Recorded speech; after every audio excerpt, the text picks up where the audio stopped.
Jadi pemeriksaan CHOVSTEK ya, CHOVSTEK, CHOVSTEK, itu adalah pemeriksaan untuk melihat ada tidaknya kedutan atau kontraksi atau tarikan wajah, baik tarikan minimal. Maskernya bisa dibuka apa? Sehat ya? Sehat.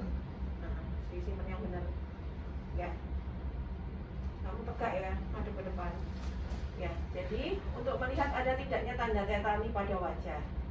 Tetani bisa disebabkan karena gangguan elektrolit. Gangguan elektrolit itu bisa berupa gangguan dari kalium, natrium, klorida, tapi yang sering melibatkan tetani itu biasanya kalium dan kalsium ya. Jadi ngetesnya gimana dok? Ya diambil darah, dilihat kalsium, kalium, klorida, natriumnya ya. Nah manifestasi klinis karena adik-adik masih semester 2, jadi harus tahu tanda klinisnya. Biasanya pada ekstremitas, kalau di slide saya kan udah tak sebutkan. Tandanya pada ekstremitas bisa menyengkerem, bisa hiperrefleksi begitu, bisa spastik begini ya, atau di bagian ekstremitas yang distal. Ini distal, kalau ini proksimal ya. Nah pada wajah kita bisa untuk melihat, coba depan, tarikan atau kontraksi otot minimal baik sudut mulut atau sudut bibir maupun maksimal sudut pipi, sudut mata dan dahi ya, sudut pipi, sudut mata dan dahi, yaitu dengan pengetokan pada titik CHOVSTEK. Titik CHOVSTEK di buku KK ada 2 yang sudah saya susun sama Dr. Marinda, titik 1 dan titik 2. Kalau di buku De Jong pemeriksaan neurologi examination itu titik 1 namanya titik CHOVSTEK, titik 2 namanya titik Schultz. Makanya saya tulis di PowerPoint saya agak sedikit beda dengan yang kakak. Kalau kakak titik 1 titik 2. Kalau titik 2 di De Jong namanya Schultz sign, SCHULTZ, Schultz sign. Sama ya, itu adalah CHOVSTEK titik 2 ya. Caranya satu tentunya kita perkenalkan diri dulu. Saya Dokter Diah dengan Mas siapa? Mas Aflah. Usia 19 tahun. ya. Pada hari ini nanti saya akan melakukan pemeriksaan. Mungkin akan terasa tidak nyaman dan mohon maaf pengetokan di daerah wajah Bapak. Apakah diperbolehkan? Apakah Bapak bersedia? Bersedia, dokter? Ya, setelah bersedia kita sudah dapat info concernnya ya. Kemudian kita cuci tangan ya. Kalau ada hand slap. Kalau ada gambar ini. Yang pertama gambar dulu, baru nanti setelah CHOVSTEK cuci tangan, Patrick, corner Patrick, lasek, terus cuci tangan. Terakhir, karena cuci tangan ada penilai penguji, yang cuci tangan hand swab sama cuci tangan di gambar itu nilainya beda. Kalau saya sih enggak masalah ya. Pokoknya cuci tangan, entah ada hand swab, entah ada gambar, cuci tangan dulu. Belum melakukan tindakan, setelah melakukan tindakan, setelah kontak dengan cairan pasien atau lingkungan sekitar pasien ya. Lalu yang pertama kita tentukan dulu titik CHOVSTEK-nya. Dibaca Vicky. Titik 1 dua titik yaitu coba kamu sendiri baca. Yaitu di Tentukan. bawah, yaitu di bawah prosesus zigomatikus ostemporal di depan telinga. Ya, jadi di bawah prosesus, maaf ya, kamu madep sana deh. Ya, oke. Ini pas kurus enak jadinya. Jadi ini prosesus zigomatikus, lengkung pipi. Ya, prosesus zigomatikus ostemporal. Ini kan tulang temporal. Ini kanan, ini kiri. Ya, tepat di depan telinga. Kita ambil titik tragus. Ini tragus. Indel-indelnya telinga ini loh, tonjolan telinga. Ini. Ya. Kalau syuting agak dekat boleh. Sudah Kelihatan kelihatan kok ya. dokter. Jadi ya. Ini tragus tepat di depan telinga. Ini prosesus zigomatikus ostemporal tepat di depan telinga. Jadi lurusnya tragus. Nah, sambil kita amati hasil titik pengetukan CHOVSTEK. Kenapa kok 3 kali dok? Biasanya adik-adik itu tangannya masih lembut-lembut, megang orang masih ragu, masih nggak pede ya. Jadi kalau kamu nyadak ya nggak merosot. Ya, kenapa kok nggak boleh lebih dari 3 kali? Orang itu kalau sudah terbiasa di tangannya boleh di sini. Kalau lebih dari 3 kali dia sensitisasi, wis biasa. Jadi wis gak gini-gini lagi, gak kedutan lagi. Kalau ada kedutannya, boleh dari depan, karena kita melihat kontraksi minimal dan kontraksi maksimal. Boleh tangan kanan, tangan kiri bebas, tidak masalah. Pokoknya tahu anatomi. Titik 1 di prosesus zygomatikus os temporal tepat di depan telinga. Titik 2 adalah pertengahan arcus zygomatikus dan sudut mulut. Ini arcus zygomatikus, ini pertengahannya, ini sudut mulut, berarti di sini. Pertengahan antara pertengahan arcus zygomatikus dan sudut mulut.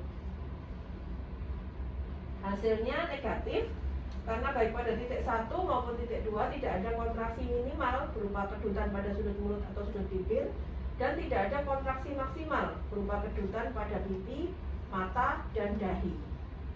Begitu Bapak, apakah ada yang ditanyakan? Ya, jadi hasilnya normal. Terima kasih Bapak. Assalamualaikum warahmatullahi wabarakatuh. Ya, boleh dilakukan dua-duanya kah dok? Tergantung soal. Kalau soalnya didapatkan wajah kanan cenderung ada gerakan yang tidak biasa, ya berarti kamu periksa kanan aja. Kalau diperintahkan periksa costek, nggak ada soal, ya sudah bandingkan kanan kiri. Ya, jadi titik 1 di prosesus zygomatikus os temporal tepat di depan telinga, kita ambil ancar-ancarnya trabus. Titik 2 di pertengahan arcus zygomatikus dan sudut mulut. Hasilnya juga negatif, tidak ada kontraksi minimal maupun maksimal. Ya kan, kontraksi minimal apa di situ? Kontraksi minimal kedudukan dari kantong minimal pada sudut bibir atas atau sudut mulut. Kalau yang maksimal terjadi kontraksi pada daerah frontal wajah atau sekitar mata dan pipi. Ya, jadi kalau kamu bingung frontal, temporal, kamu dahi ya tak bener. Pokoknya frontal bukan sini, ya di sini, ya. Jelas? Jelas ya. Oke, Pemeriksaan tes Patrick dilakukan untuk membangkitkan nyeri di sendi panggul yang mengalami gangguan. Ini panggul. Terus? Tes kontrapatrick dilakukan untuk menentukan lokasi patologi di sendi sacroiliaca Ini sacroiliaca. jika terasa nyeri di daerah bokong, Tulang ekor. baik yang menjalar sepanjang tungkai maupun yang terbatas pada daerah gluteal dan sakral saja. Jadi untuk melihat nyeri di sacroiliaca, apakah dia terbatas pada pantat atau menjalar sampai ke tungkai? Ngerti? Kalau Patrick untuk melihat adanya nyeri pada panggul.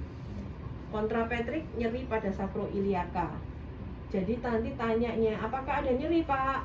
Ngono tok ya bingung pasiennya, kecuali pasiennya dokter. Ya. Apakah ada nyeri pada panggul Pak? Apakah ada nyeri pada tulang ekor atau sacroiliaca Pak?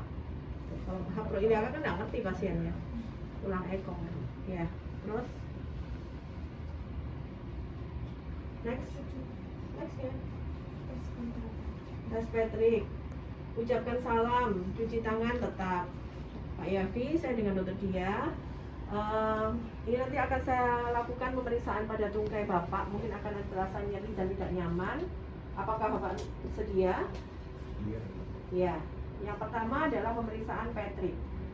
Pemeriksaan Patrick nanti kami lakukan karena pasien mengeluh nyeri pada, nanti soalnya biasanya nyeri pada tungkai kanan dari panggul menjalar ke kaki, ke telapak kaki. Ini kaki, ini tungkai. Dari hip femur sampai telapak kaki ini tungkai. Yang pakai kaos kaki tok ini namanya kaki. Makanya kaos kaki bukan kaos tungkai. Ya. Legging kaos tungkai. Ya, jadi pertama kita lipat tungkai yang sakit. Misalnya yang sakit adalah tungkai kanan ya Pak ya. Menempatkan malleolus externus atau malleolus lateral. Ini malleolus lateral, bendolan atau malleolus externus. Ini malleolus medial atau malleolus internus, atau pada buku disebut juga tumit. Boleh, padahal tumit itu ini. Ya. Kalau kamu bingung anatomi, malleolus bingung karena usianya banyak, ya tumit tidak apa-apa. Ya. lemes ya Vi. Tempatkan malleolus externus atau tumit tungkai yang sakit pada lutut kontralateral atau tungkai sebelahnya. Ini lutut tungkai sebelahnya. Kemudian lakukan penekanan sejenak pada lutut tungkai yang sakit. Ya, dia tadi sinetron gitu. Ya. Nah, Pak, apakah ada nyeri pada panggul kanan? Ada nyeri?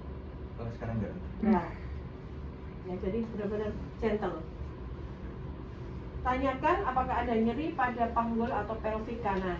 Jika tidak ada nyeri, hasilnya negatif. Lipat tungkai menjadi 2, kemudian lakukan endorotasi dan aduksi. Atau pakai gini boleh. Kalau nggak kuat, tanyakan adakah nyeri di tulang ekor atau sabroilata. Ya, itu ya. Jadi boleh begini, tapi kan kalau begini juga akan keluar kakinya. Ya. Spesialis saraf, kalau petrik kontrapetrik negatif boleh dilakukan lasek. Tapi kalau petrik kontrapetriknya positif, maka lasek itu boleh dilakukan, boleh tidak. Karena hasilnya juga bias. Karena di sini sudah sakit, di sini sudah sakit, diangkat pasti sakit.